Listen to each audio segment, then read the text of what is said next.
밴드에다 묶어서 번제단을 하루에 한 번씩 돌면서 하나님의 은혜를 감사했습니다. 이 네 가지 식물이 종려나무 가지, 무성한 나무 가지, 버드나무 가지, 그리고 아름다운 실과, 이걸 황금 밴드에 묶어서 번제단을 하루에 한 번씩 7일간 돌면서 하나님의 은혜가 동서남북 상하 사방에서 왔습니다라고 고백하면서 도는 것이다. 그래서 이것은 하나님의 은혜를 다시 한번 기억하고, 그리고 그 은혜를 감사하라. 오늘 추수감사절을 지내면서 지난 삶 가운데에 하나님께서 내게 베푸신 은혜가 무엇인지를 우리는 헤아려 봐야 됩니다. 이럴 때 어떤 은혜를 주셨고 어떤 주셨고, 그래서 그 은혜를 우리가 감사절에 하나씩 하나님께서 내게 이런 은혜를 주셨습니다. 내게 이런 은혜를 주셨습니다. 내게 또 이런 상황 가운데 하나님이 내게 이런 은혜를 주셨습니다 하고, 그 하나님의 은혜를 우리가 감사절로 통해서 하나님 앞에 감사함을 내 마음 다하여 내 온 뜻 다하여 드리고, 그리고 우리가 감사한 가운데서 남은 우리의 모든 생활을 살아야 됩니다. 오늘 말씀의 제목이 히브리 말입니다. 시민이 아제렛 혹은 어제렛이라고 하는데 아제렛입니다. 이게 무슨 뜻이냐면은 오늘 본문 말씀 가운데서 8번째 날이라고 하는 날, 8번째 날에도 이렇게 첫날에는 성회로 모일지니 36절에 8째 날에도 8째 날이 시민이 아제르예요. 시민이 아제르가 8번째 날이다라는 뜻을 가지고 있습니다. 그래서 시민이는 8번째라는 걸 말하고 아제르는 마침이에요. 마침. 다른 말로 하면 날이다라는 뜻인데, 그래서 7일간의 초막절을 지키고 그 다음 날 8번째 되는 날, 초막절을 마치는 날을 시민이 아제르라고 말합니다.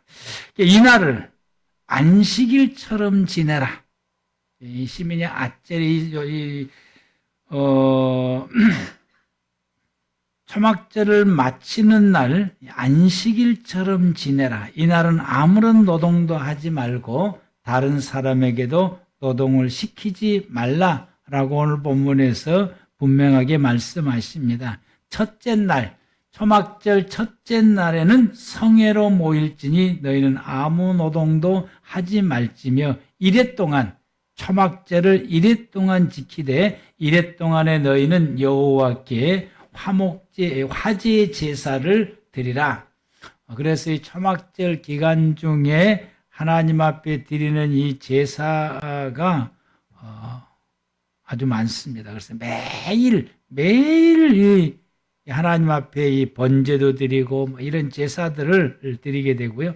그리고 7일 동안 이 초막절을 지키고 그 다음 날 8번째 날에도 너희는 성회로 모여서 여호와께 화제를 드릴지니 이는 거룩한 대회라. 너희는 어떤 노동도 하지 말라라고 말씀하십니다.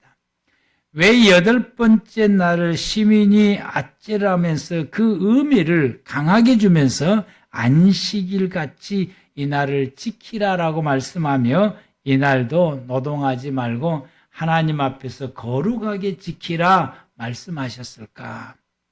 이 시민이 아제르가 우리에게 주는 그 의미가 본격적으로 하나님의 은혜를 구하는 기도를 시작하라 이 말이에요. 이 초막절을 지나고 난 그 다음 날 이 시민이 아제르가 되는 이날 8번째 날을 이르렀을 때 이날부터서 본격적으로 하나님의 은혜를 구하는 기도를 다시 시작하라. 이 은혜를 구하는 기도를 시작하는 날로 삼고서 이날만 기도하고 끝나는 것이 아니라 이날 기도를 다시 시작해서 매일같이 하나님의 은혜를 구하는 기도를 하라라고 하는 거죠. 그날로 삼은 거예요. 하나님의 은혜를 구하는 기도를 시작한 날로 삼는 것입니다. 하나님의 은혜를 구하는 것은 이때 당시에 초막제를 지켰던 이때 당시에 유대 백성들이 하나님의 은혜를 구하는 그 기도는 비를 구하는 기도입니다. 비가 오기를 기도합니다. 그들은 이 농사를 이제 지어야 되는데 밀과 그리고 보리 농사에 파종을 해야 되는데 이 파종을 하기 위해서는 하나님께서 비를 주셔야만 가능합니다. 그동안에는 건기 때가 되어서 비가 6개월 동안 오지를 않았어요. 땅이 다져질 대로 닫아져서 비가 와야만이 이 땅을 기경할 수 있고 기경한 그 땅에다가 그리고 종자를 뿌릴 수 있게 되고 종자를 뿌려놓게 되면은 이 비가 와야만이 이 종자를 뿌려놓은 그 땅에 이 싹이 터 올라오게 됩니다. 비가 오지 않으면은 땅이 너무 단단해서 땅을 기경할 수도 없고 또 기경이 되어야 씨를 뿌릴 수 있게 되고 뭐 어떻게 땅을 기경해서 씨를 뿌렸다 할지라도 비가 오지 않으면은 그 씨가 움이 트지를 않습니다. 이때 싹이 트지 않으면은 이 성장 기간이 있기 때문에 이 성장 기간이 지나서 이 밀과 보리가 배동에서 이삭이 나올 때가 그때가 또 봄인데 이 봄에는 어떤 절기냐면은 건기로 접어들어가는 절기인 것이었지.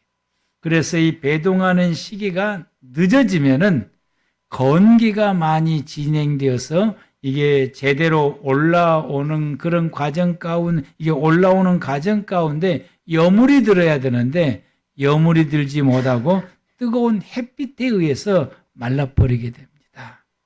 그래서 이 일찍이 배동할 수 있도록 하려면은 이 씨 뿌릴 때에 정확하게 비가 와야 그때 씨를 뿌리고 그때 싹이 나서 성장 기간이 딱 맞아서 그리고 배동하게 되면은 여물이 이제 처처처처 들어가면서 건기 때에 그 뜨거운 바람에 의해서 여물 들어가면서 이게 말라지게 되어서 그리고 이제 추수를 할 수가 있게 됩니다. 이건 하나님께서 비를 제때 주어야만 가능한 것이고 이 비가 제때 오지 아니하면은 아무 소용이 없어요. 비가 늦게 오면은 아무 소용이 없게. 비가 오기는 오되 늦게 오면은 아무런 소용이 없게 돼요. 그래서 제때 비가 와야 돼요. 이 비는 하나님이 내려주셔야만이 가능한 거예요. 그때 당시는 비가 와야만이 농사를 지을 수 있어요. 그러므로 하나님께서 도와주셔서 비가 올 수 있도록 하나님이 우리를 도와주셔서 비를 내려달라고 그들이 간절히 기도합니다. 하나님께서 이들에게 하나님의 은혜를 모든 삶 가운데 하나님의 은혜를 구할 수 있도록 그래서 그들이 기도 생활할 수 있도록 하나님께서 연결하는 것이 비 오는 것과 연결하는 거예요. 사람은 자기 자신에게 있어서 뭔가 절실하지 않으면 기도 생활하지 않아요. 절실하지 않으면 기도 생활하지 않아요. 새벽 예배를 잘 안 나오신 분들이 새벽 예배 나오면은 딱 알아. 아, 이분이 기도해야 할 제목이 있구나. 그러면 이제 저녁으로 나와서도 기도하고 또 새벽으로도 기도하고 하나님의 은혜로 그것이 은혜롭게 잘 마무리가 되면은 하나님 은혜 참 감사합니다. 계속해서 기도 나오면 좋은데 그 다음부터는 안 나와. 이루어졌으니까.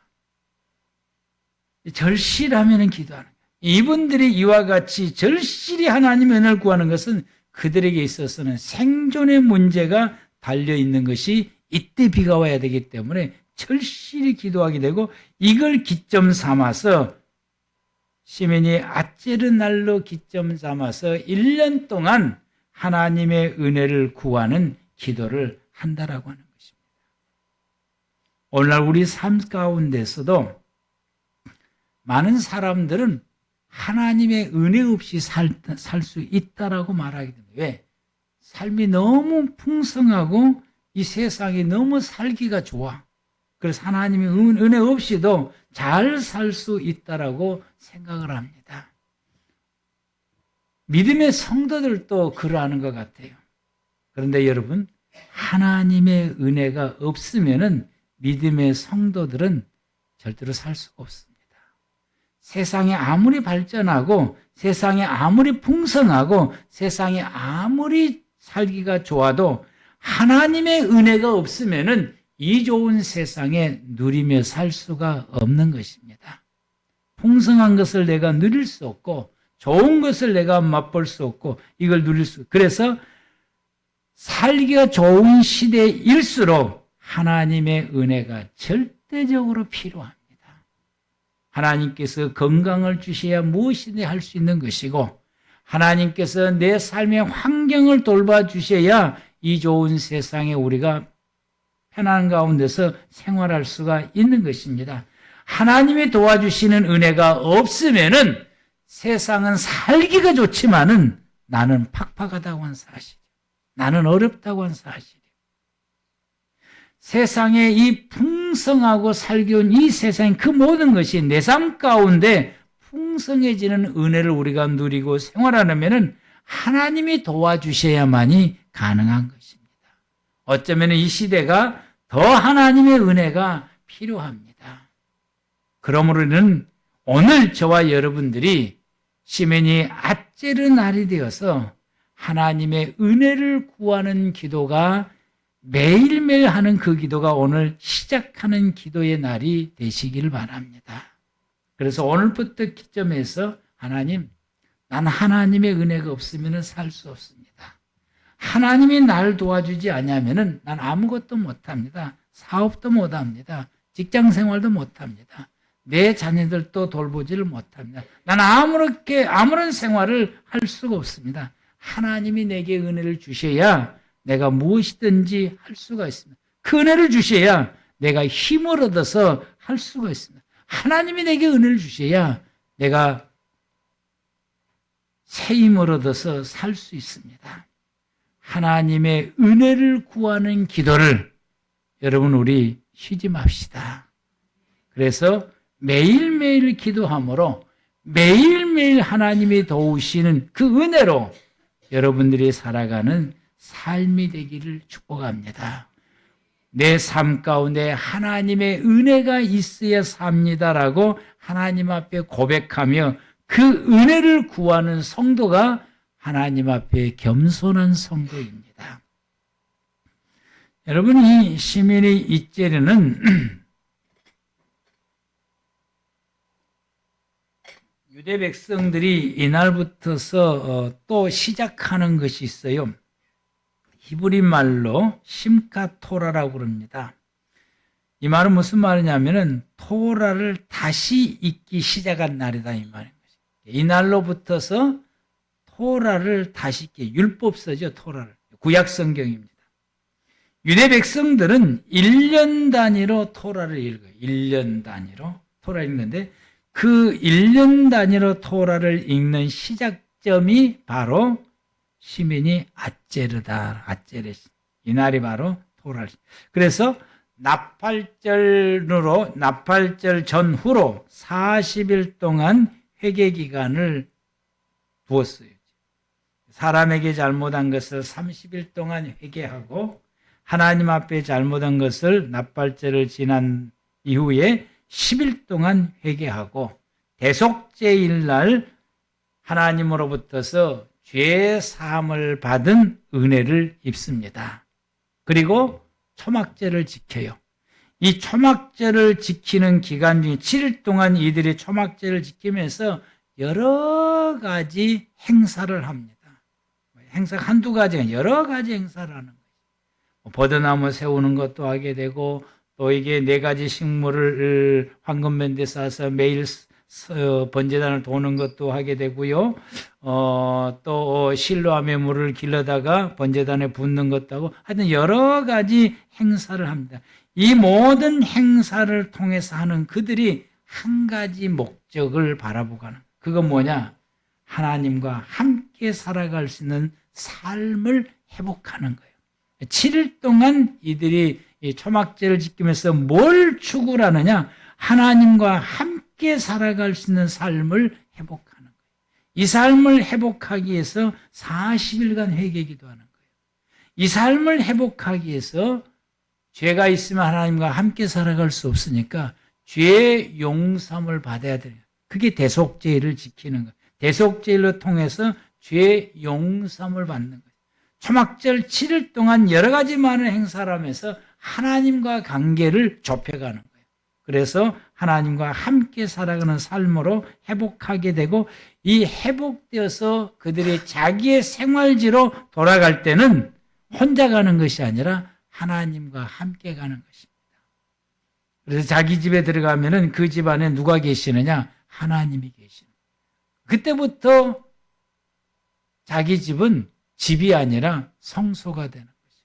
밖에 나갔다가 돌아오면은 내가 세상 것을 나도 모르게 만짐으로 통해서 부정해질 수 있다고 생각을 해요. 그러면 하나님이 계시는 이 집에 들어갈 수 없어요. 그래서 집 밖에 물동에다가 정결의 문을 받아놓고 손발을 씻는 정결 예식을 하고 집에 들어가서 생활하는 거예요. 하나님과 함께 살아가는 생활을 하게 되는 것입니다. 이게 이스라엘 백성들의 삶인 것입니다. 이러한 생활을, 하나님과 함께 살아가는 생활을 더 잘하기 위해서 그들이 또 하는 것이 뭐냐? 토라를 읽는 것이에요. 토라를 읽기 시작했어요. 매일매일 토라를 읽고 그리고 주시는 그 말씀을 부여잡고서 함께 생활하는 거예요. 이게 하나님과 함께 살아가는 그 힘과 에너지를 얻고 함께 살아가는 삶의 바탕을 이루기 위해서 그러합니다. 그러면서 소득의 10분의 1 하나의 뼈에 들여서 재산과 내인들 그리고 가난한 사람들에게 그들의 양식이 되도록 나눠주게 되고, 그리고 자기 자신은 모든 죄를 하나님으로부터서 죄 사함을 입었으니까 또 하나님께서 은혜의 비를 내려주실 것을 확신하는 가운데 매일매일 주의 은혜 속에서 기쁘고 즐겁게 생활해가는 것입니다. 오늘날 이 믿음의 성도들이 예수 그리스도를 통해서 대속의 은혜를 힘입고 믿음으로 죄 사함을 입어서 하나님의 자녀가 되었습니다. 이제는 우리가 이 예수님을 통해서 죄 사함 입고 하나님의 자녀가 되었으니까 하나님의 자녀답게 우리의 모든 믿음의 생활을 살아야 되는 것입니다. 그러기 위해서는 하나님의 은혜를 구하여서 하나님이 주시는 은혜로 살아가는 삶의 바탕을 이루어서 살아가는 것입니다. 이뿐만 아니라 더 나아가서 하나님의 자녀답게 살기 위해서는 우리가 하나님의 말씀대로 생활해야 되는 거죠. 그래서 하나님의 말씀을 따라서 생활하기 위해서는 매일 하나님의 말씀을 봐야 됩니다. 그래서 말씀을 보는 날, 심카 토라라고 그러는 것이죠. 말씀을 내가 다시 봐야 되겠다. 토라를 다시 봐야 되겠다. 오늘 하나님의 자녀로서 하나님의 자녀답게 살기 위해서는 말씀을 따라 생활해야 되는데, 말씀 따라 생활하려면 내가 말씀을 알아야 돼요. 그래서 말씀을 보는 겁니다. 여러분, 성경을 책꽂이에만 꽂아놓지 마시고 말씀을 읽으시기 바랍니다. 그리고 그 말씀을 마음에 새기고 그 말씀을 묵상하세요. 주일날 하나님께 주시는 말씀을 잘 새겨 듣고 그 말씀을 다시금 되새김질하면서 그 말씀을 부여잡고 믿음으로 살아가는 것입니다. 그래서 거기에서 주어지는 하나님의 은혜를 다시 붙잡고 또 그 은혜 속에 생활하고 이것을 구역 예배 때 나누면서 다시 힘을 얻는 것이 현재 우리 교회가 믿음 생활하고 신앙 생활하는 모습인 것입니다. 하나님께서 내게 주시는 감동의 말씀들, 내가 깨닫는 말씀들, 특별히 내게만 주시는 이 말씀들을 있으면은 우리가 그 말씀을 부여잡고 그 말씀을 따라서 여러분 우리가 생활해야 되는 것이 믿음의 성도들의 생활입니다. 우리가 말씀 따라 생활하기 위해서 이와 같이 매일매일 우리가 말씀 보시기 바랍니다. 시민이 아째르. 이날은 여러분 우리가 매일매일 하나님의 말씀을 읽고 듣고 묵상하고 생각하는 그 첫째 날이 매일매일 되는 여러분의 삶이 되기를 바랍니다.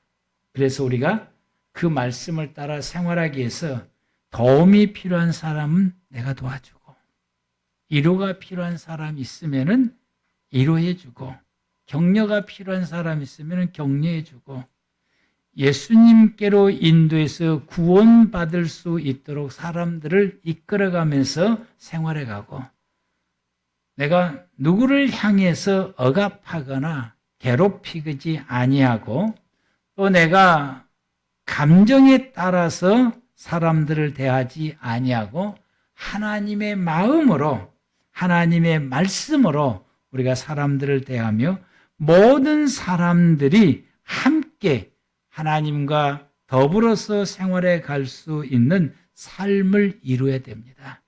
우리 이웃은 함께 하나님의 나라를 이루어가며 생활해가는 가족입니다. 하나님의 가족이요. 이것은 하나님의 말씀으로 난 가족들인 것입니다.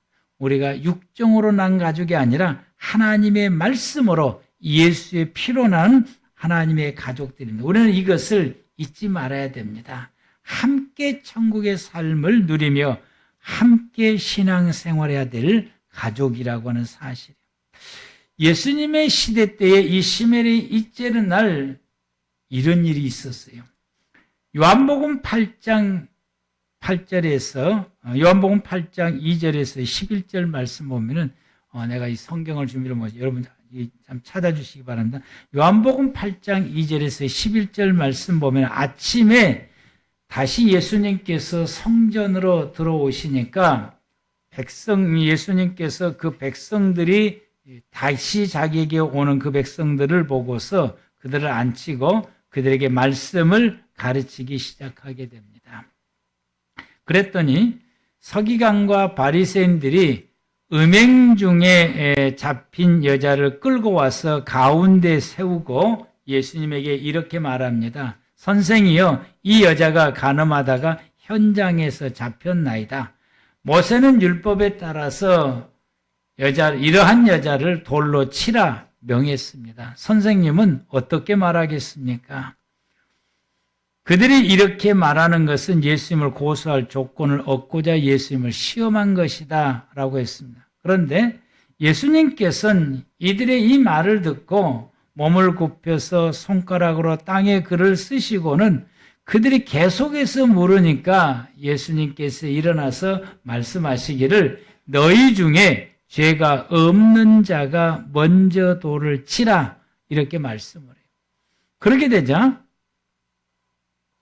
이 말을 들었던 사람들이 9절 말씀을 보면은 양심의 가책을 느껴서 어른들로 시작하여 젊은이에게까지 하나씩 다 가고 오직 예수님과 이 여자만 남았다라는 말씀합니다. 그래서 예수님께서 이 여자에게 아무도 없는 걸 보고 너를 고발하던 사람이 다 어디 있느냐? 정죄하는 사람이 다 어디 있느냐? 아무도 없습니다. 라고 대답하자 예수님께서 말씀하시기를 나도 너를 정죄하지 아니하노니 가서 다시는 죄를 범하지 말라라고 말씀하십니다. 이렇게 이 본문의 사건이 일어난 날이 바로 시민이 아째르 날이었다라고 하는 거예요. 성전에서 말씀 가르치고 있을 때에 서기관과 바리새인들이 음행 중에 잡힌 이 여자를 데리고 와서 선생님이 이 여자가 간음하다가 잡혔는데 모세법에 의하면 이 여자를 돌로 치라 그랬습니다. 선생님은 어떻게 말하겠습니까? 예수님은 너희 중에 죄 없는 자가 먼저 돌을 치라.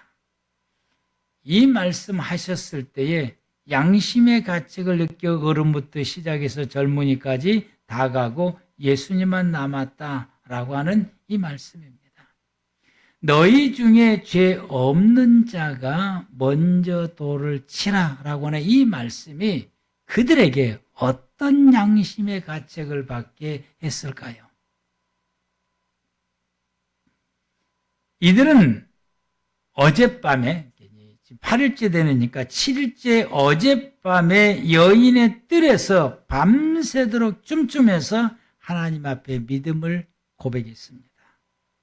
하나님께서 나의 죄를 용서해 주었습니다. 함께 이 춤추는 사람에게, 그 사람에게 지금 고백하는 하나님께서 나의 죄를 용서해 주셨습니다. 그리고 당신의 죄도 용서해 주었습니다. 파트너를 바꾸면서 밤새도록 이 고백을 하게 됩니다. 그 고백을 했던 사람들이 그 다음날 아침에 가늠하다가 이 잡혀니 여인을 예수님에게 데리고 와서 정죄하며 이런 사람은 모세법에 의해서 돌을 쳐 죽여야 된다라고 아주 소리 높여서 예수님 앞에 이렇게 이야기하고 있습니다. 예수님은 어떻게 하시겠습니까? 라고 하면서 이야기하게 됩니다. 예수님들을 향해서 죄 없는 자가 먼저 돌을 치라 라고 이 말씀을 하시게 되는데 이 대답 속에 많은 것을 담고 있는 거예요. 어젯밤의 사건을 담고 있게 됩니다. 그래서 이들이 돌을 들어서 칠 수 없다라고 하는 건 예수님께서 이미 다 알고 말씀하신 것입니다. 왜냐하면 예수님의 이 대답 속에는 그들이 어젯밤에 하나님께서 나의 죄를 사하였습니다. 당신의 죄도 사하였습니다. 라고 하는 이 고백을 다시금 생각나게 하는 대답이 예수님의 이 대답이에요. 너희들 어젯밤에 하나님께서 나의 죄를 용서해 줬다고 고백했고 또 다른 사람들에게 당신의 죄도 하나님께서 용서했습니다라고 고백하지 않았느냐라고 하는 것을 기억나게 하는 것이 너희가 죄 없는 사람의 돌을 들어서 치라라고 하는 이 말씀이고 이 말씀을 들었을 때 그들이 어젯밤에 밤새도록 춤추면서 고백했던 것이 생각이 난 것입니다. 그 기억을 끄집어 온 것이에요. 그러면서 다시 생각한 거예요. 진정으로 하나님께서 나의 죄를 용서했구나. 그걸 다시 생각합니다. 진정으로 하나님께서 다른 사람의 죄도 용서했다고 내가 어젯밤에 진정으로 고백했느냐. 그러면 이 여인을 바라볼 때에 이 여인도 죄인인데 이 죄인의 죄도 하나님께서 용서하시겠구나. 여기까지 생각이 오는 거예요. 그러니 정죄가 할 수 있습니까? 없습니까? 정죄할 수가 없는 거예요. 다 가는 거예요.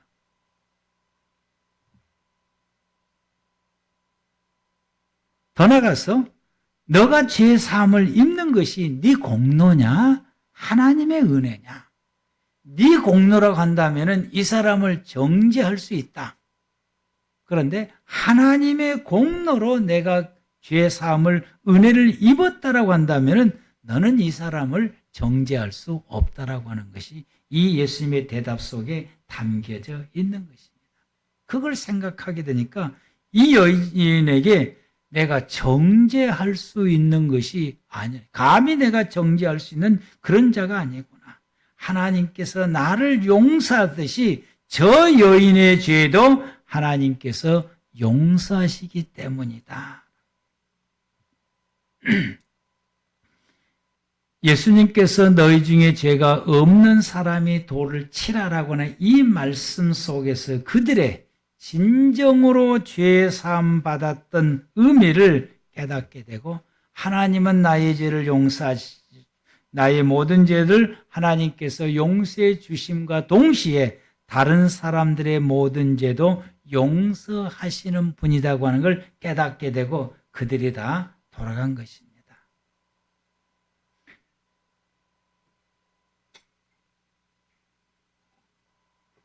우리는 다른 사람들이 잘못한 것을 보면은 아주 막 분개해서 정죄하는 경우가 참 많습니다.